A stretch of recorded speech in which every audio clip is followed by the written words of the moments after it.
Pronto. Então, oi de novo, boa noite para todo mundo novamente. Vamos começar o nosso bate-papo dessa semana. Temos encontro hoje e amanhã. Estamos falando sobre tutela provisória.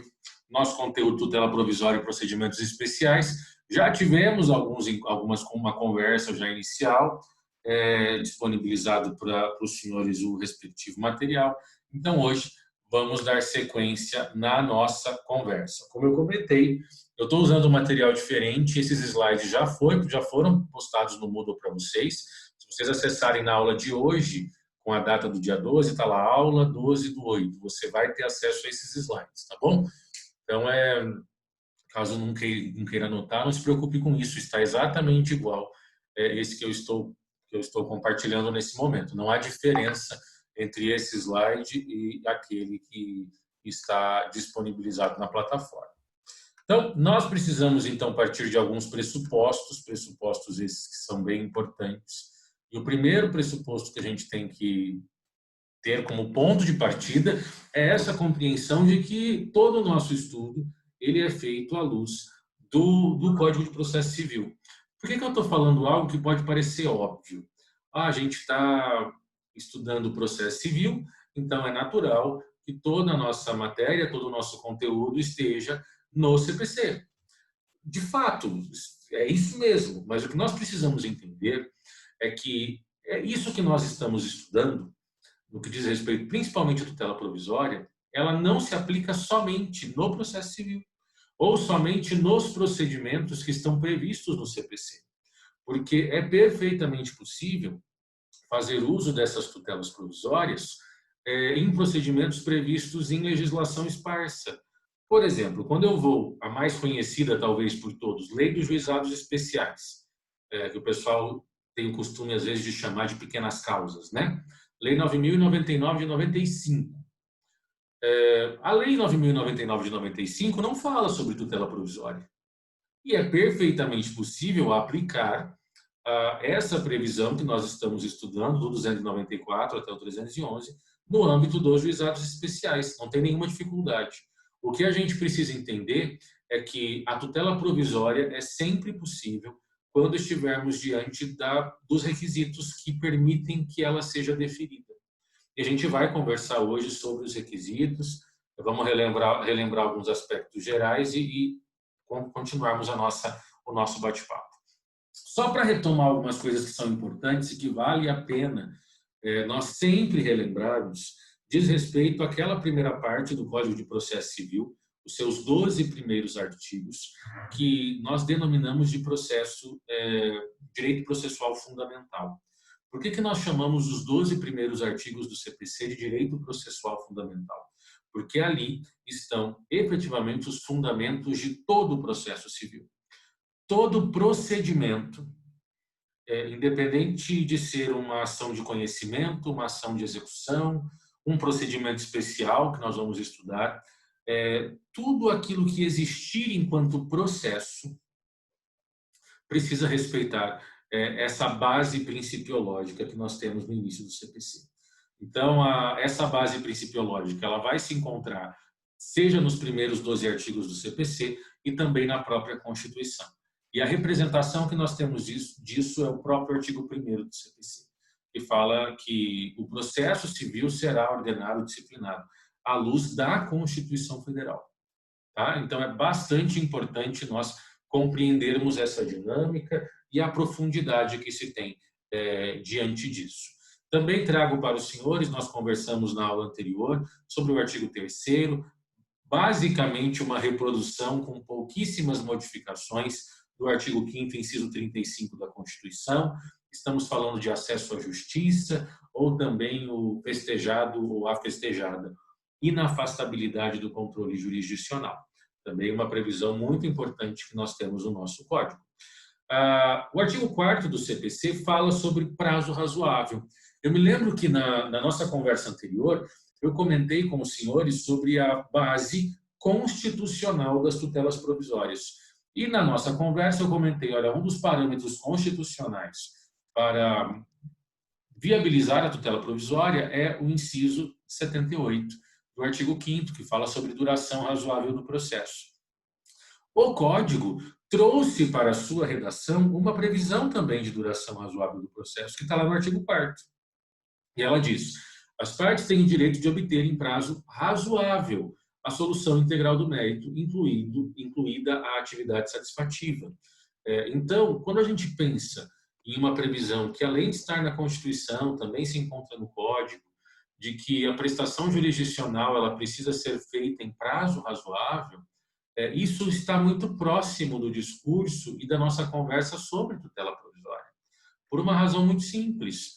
A tutela provisória ela existe nos casos mais utilizados, que são os casos de urgência, em situações em que eu não tenho tempo. Não me é possível esperar sem que haja efetivamente um prejuízo.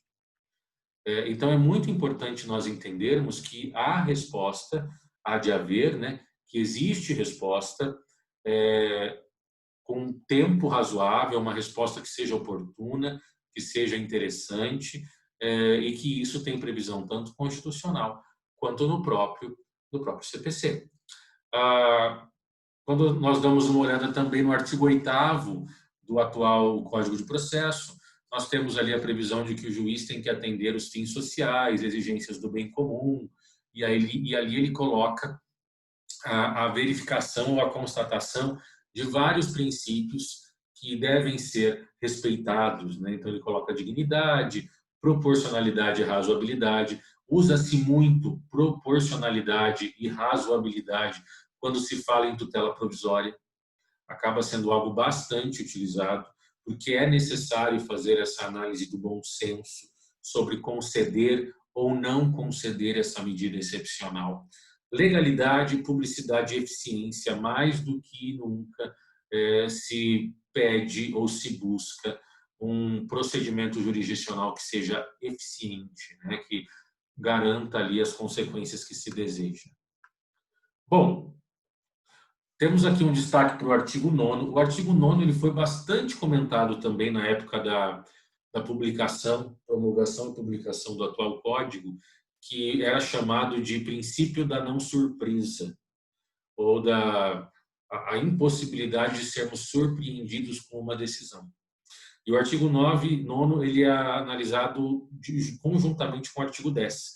Tem previsões parecidas. Vamos dar uma olhadinha no 9º. Ele diz o seguinte no caput: não se proferirá decisão contra uma das partes sem que ela seja previamente ouvida.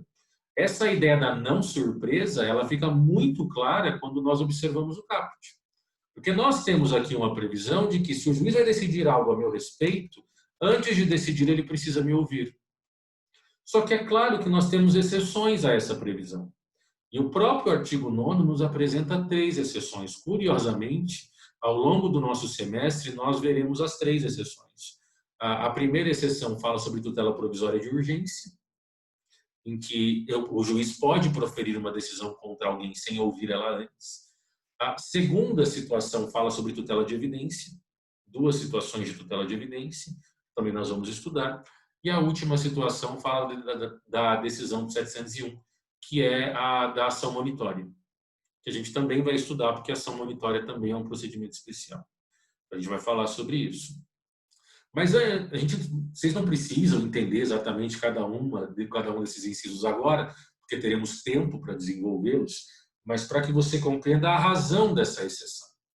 Se eu tenho uma regra, e uma regra tão festejada mesmo pela doutrina, no sentido de proibir decisões surpresas, decisões no susto, se eu tenho decisões, uma orientação nesse sentido, por quê? O próprio Código traz uma ressalva, permitindo que, em algumas situações ou circunstâncias, seja perfeitamente possível, adequado, razoável, que se profira uma decisão, um pronunciamento em face de alguém, sem ouvir essa pessoa. E a resposta, pessoal, é muito simples. Isso se faz, ou mais do que isso se torna necessário, porque em muitos casos o elemento surpresa é indispensável para a efetividade, para a eficácia. Pensa comigo, não é razoável eu avisar o réu de tudo que vai acontecer. Porque se eu aviso o réu que eu estou indo penhorar o carro dele, ele vai subir com o carro. Se eu aviso o réu que eu vou tentar buscar dinheiro na conta dele, ele vai tirar o dinheiro da conta. Então, em muitas medidas que nós temos, o elemento surpresa, ele é indispensável para que haja eficácia, para que haja efetividade. E nós vimos há pouco, no artigo anterior, que um dos princípios que se preserva, e declaradamente, conforme o artigo 8º, é a efetividade, né? Então, nós precisamos sempre ponderar esses valores. Então, é natural que existam situações em que o elemento surpresa seja preservado. Falamos sobre essa divisão também na semana passada. E aí vimos assim, tutela provisória, né? Na nossa aula anterior. Tutela provisória, você já sabe que é gênero, e ela é estudada desde o 200. Tudo é tutela provisória. Tudo que está do 294 até o 311 é tutela provisória. Isso que eu coloco aqui entre parênteses 294 ao 299 é a teoria geral da tutela provisória. Mas tudo é tutela provisória, porque ele é o grande gênero, né? Porque a gente viu que tutela provisória são todos os provimentos judiciais que têm a provisoriedade como característica, né? Lembra o que é provisoriedade? É a reversibilidade, a possibilidade de ser revogada, de ser modificada a qualquer momento. Temos aí previsões nessa parte da teoria geral, do 294 ao 299, temos previsões claras sobre isso. Depois disso, nós temos a tutela de urgência. As tutelas de urgência, teoria geral, 300 ao 302, são 3 artigos somente. Depois, tutela antecipada, 303, 304. E tutela cautelar, 305, 310. E a outra modalidade que nós temos é a tutela de evidência. Vamos, mais uma vez, reforçar essa divisão. Então, nós temos o grande gênero, que é a tutela provisória. Tutela provisória é o nome que eu dou a todos os pronunciamentos judiciais compreendidos entre o 294 e o 311, que possuem a provisoriedade como um requisito. Essa reversibilidade, essa possibilidade de modificação. Da tutela provisória, nós temos 2 espécies. Então, a tutela provisória se divide em tutela de urgência e tutela de evidência. São as 2 espécies que nós temos dentro da tutela provisória. E aqui nós temos mais uma divisão, porque a tutela de urgência se divide também em 2. Nós temos 2 tipos de tutela de urgência reconhecidas no CPC. Então, a tutela de urgência se subdivide em tutela antecipada e cautelar. Então, essa é uma estrutura representativa da tutela provisória e da maneira como ela é prevista, né, vislumbrada no nosso código. Jovem, qualquer dúvida me para, tá? Me avisa, tá tudo certo, não tem problema nenhum. Vamos começar, então, conversando sobre teoria geral das tutelas provisórias e relembrando, porque nós falamos sobre isso no nosso encontro, na aula anterior. Mas vamos relembrar, é importante, é uma matéria com alguns detalhes. E como eu já coloco para você no slide, né? A gente chama de tutela provisória por conta da provisoriedade. E jogo para você uma definição dentro dessa provisoriedade de que é a qualidade de provisório, qualidade do que é interino, passageiro ou transitório. Então, nós temos como característica da tutela provisória essa transitoriedade ou até mesmo essa provisoriedade. Não é a única característica, mas é uma característica definidora muito importante.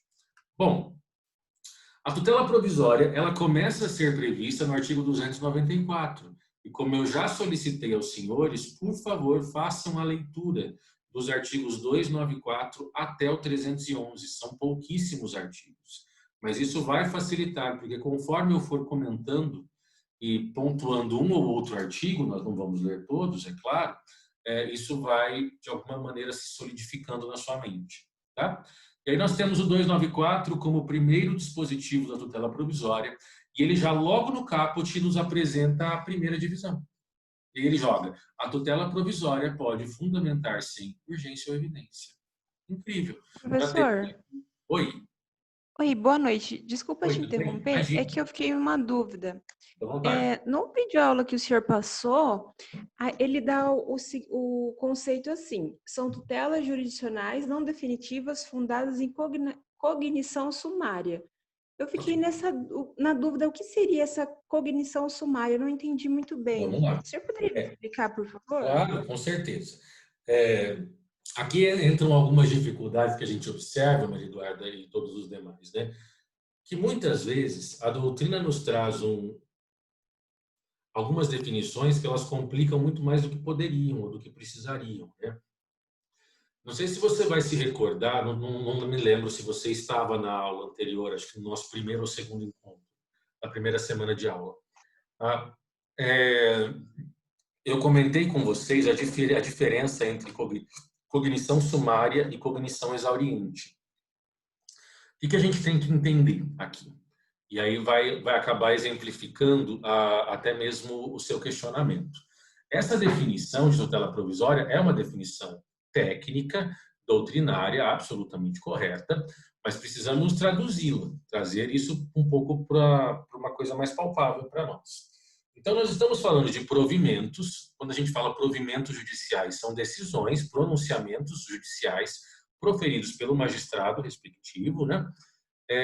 E elas são baseadas em cognição sumária. Quando você ouve ou ler em algum lugar a ideia da cognição, pense como reflexão. Ou até mesmo quando a gente trabalha, a gente usa o termo cognição mais no sentido de cognitivo.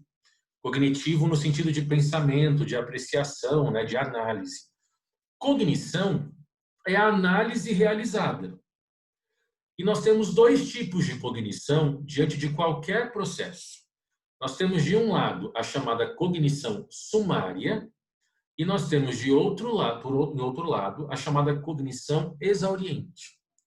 A gente chama de cognição exauriente aquela análise que é feita de maneira aprofundada, analisando, né, apreciando todos os argumentos e elementos que o processo traz, todas as alegações de todas as partes. A ideia da cognição exauriente é porque a análise foi exaustiva. Se permitiu que as partes apresentassem ali todas as formas ou todos os tipos de pedidos e argumentações, provas, e a partir da produção de todos esses elementos possíveis, pertinentes e imagináveis, se fez uma conclusão, se fez uma apreciação. Quando essa análise, essa avaliação, reflexão, conclusão, cognição é feita ao final do processo, ao final, entenda, após acontecer todos os debates e todas as provas, essa cognição a gente chama de exauriente, porque ela analisa exaustivamente tudo o que poderia ter sido alegado e analisado no processo. Só que nem sempre, e na verdade nem sempre, assim, só que nós, em alguns casos, não precisamos aguardar o processo terminar para termos ali uma análise. E aí onde entra a tutela provisória. A tutela provisória, para o juiz conceder, seja ela qual for, de urgência ou de evidência, ela exige uma análise, ela exige uma reflexão. Logo, ela também exige uma cognição. Só que não é exauriente, porque o processo ainda vai andar. Ainda tem muita coisa para acontecer no processo. E aí a gente chama isso de cognição sumária. Cognição sumária é aquela análise inicial, é aquela análise mais simplificada, somente a partir dos elementos que eu tenho naquele momento, sabendo que eu ainda terei outros elementos. E é justamente a possibilidade de termos outros elementos que nos traz a ideia da provisoriedade, porque são esses elementos posteriores que podem fazer com que o juiz perceba: nossa, eu concedi uma tutela provisória, eu não deveria ter concedido. Eu me equivoquei. E mudo de ideia, está tudo certo com isso. Mas a gente chama de cognição sumária essa cognição que é feita de maneira, alguns vão chamar de precária. Trabalha-se com sinônimos, como sinônimo nesse caso. Por quê? Porque eu ainda não tenho todos os elementos no processo. E faço essa análise nesse momento inicial ou de acordo com esses elementos que eu tenho agora. Entendeu, Maria Eduarda? Perfeito, professor. Entendi sim. Obrigada, Entendeu? viu? Imagina, de nada. Pode, qualquer coisa aí, qualquer pessoa que tiver dúvida, manda pergunta. Então, vamos seguir. O caput do 294, ele nos apresenta essa divisão. Tutela provisória se divide em duas, urgência e evidência. E aí vem o parágrafo único, jovem, o 294, na sua completude, ele fecha aquela representação que nós vimos agora há pouco. E daí vem o parágrafo único, fala, a tutela provisória de urgência é cautelar ou antecipada. Pronto, fechei essa ideia que nós temos. E aí nós temos a segunda parte do parágrafo único que nós também comentamos na aula anterior. E vale a pena nós retomarmos. E aí ele diz, pode ser concedida em caráter antecedente ou incidental. E eu me lembro que eu escrevi para que você tivesse anotado. A questão chata de ordem e que é simples, mas que às vezes pode gerar uma confusão. A tutela provisória pode ser requerida em caráter antecedente ou incidental? Não. É somente a tutela de urgência, somente a tutela provisória de urgência que pode ser concedida em caráter antecedente ou incidental. Não são, a de evidência, por exemplo, é só incidental. Para que a gente consiga compreender isso com muita clareza, o que é conceder em caráter antecedente ou conceder em caráter incidental? Vamos lembrar isso. A gente chama caráter incidental quando a minha tutela provisória ela é pleiteada dentro de uma ação muito maior do que ela. Então, existe uma ação que pede várias coisas ou que tem um objetivo bastante específico e amplo, e entre os muitos objetivos que aquela ação possui, em algum momento surge lá o meu pedido de tutela provisória. Se fosse uma de urgência, quando surgiu a urgência, né? Então, uma situação que pode acontecer, tutela provisória. Eu tenho um inventário tramitando. Está tramitando, está tudo certo, caminhando. No meio do inventário, um dos herdeiros falece. E nesse falecimento de um dos herdeiros, que está no inventário como herdeiro, efetivamente, ele vai precisar ser substituído pelos herdeiros do herdeiro, né? E vamos imaginar que daí um dos filhos dessa pessoa começou a dilapidar o patrimônio. E naquele momento surgiu a necessidade de um pedido de urgência para proteger o patrimônio. Incidental. A tutela provisória apareceu no meio de um processo que é muito maior do que ela. Ah, mas eu posso ter uma tutela provisória pedida, pleiteada na petição inicial? Perfeitamente. Isso é o que mais acontece. Só que aí você tem que olhar. Essa petição inicial, você já sabe que todo o processo começa por uma petição inicial, ela trata de tudo o que o autor quer. E entre todas as coisas que ele quer, ele também pede uma tutela provisória? Ou essa petição inicial só fala da tutela provisória? Porque essa que vai ser a diferença. Se eu tiver uma tutela provisória dentro de uma inicial que também é muito maior do que ela continua sendo incidental. A ideia do incidental é uma tutela provisória que faz parte de um processo muito maior. Ou ela é proposta junto com a petição inicial desse processo muito maior, ou ela é proposta durante a existência de um processo. E quando que ela é antecedente? Antecedente a gente vai chamar quando vem uma petição inicial só da tutela provisória e mais nada. E não existe nenhum processo discutindo aquele assunto. E aí essa tutela provisória antecedente, ela vem para preparar o terreno para a ação de verdade, para o que alguns vão chamar de ação principal, pedido principal ou pedido completo. É por isso que alguns, em vez de utilizar o termo antecedente, vão chamar de preparatória. Porque quando ela é antecedente, ela vem preparar o caminho, para depois se apresentar o pedido total. Então, a tutela em caráter antecedente, como o próprio nome diz, ela é sempre anterior. Anterior ao quê? Anterior ao próprio processo principal, anterior ao próprio pedido total. E aí nós temos que entender, só existe tutela antecedente se for de urgência. Então, nós podemos ter tutela antecipada, antecedente, e tutela cautelar antecedente. É possível tutela de evidência antecedente? Jamais. Porque só se admite a modalidade antecedente se ela for de urgência. Ok? Na prática, quando que aconteciam algumas situações de tutela de urgência, por exemplo? Eu me lembro de uma situação que aconteceu aqui Faz alguns anos já, mas na nossa região, uma determinada cidade tinha uma faculdade particular que, por força de alguns problemas financeiros, ela começou a praticar um golpe com todos os alunos, praticamente. E a situação era a seguinte: ela emitia duplicatas em nome dos alunos com a mensalidade para conseguir, junto ao banco, descontar o valor da duplicata e fazer aquele crédito rotativo, sabe, antecipar dinheiro. E nisso ela levantou muito dinheiro e estava quebrada. E nessa situação de levantar muito dinheiro, o dono ficou com a mula, né? E os alunos foram todos protestados pela instituição financeira uma dívida que não existia, porque de fato era uma duplicata simulada. Constituiu o crime, deu o maior rolo. Quando isso aconteceu, eu me lembro nitidamente porque eu era estagiário nessa época, não tinha me formado ainda. Choveu no fórum processos com tutela de urgência, todas pedindo urgentemente o cancelamento do protesto, porque isso gerava muito prejuízo para a parte, gerava muito, muito, muito prejuízo. O que podia acontecer diante de uma situação dessa? Entenda, a parte tem duas saídas.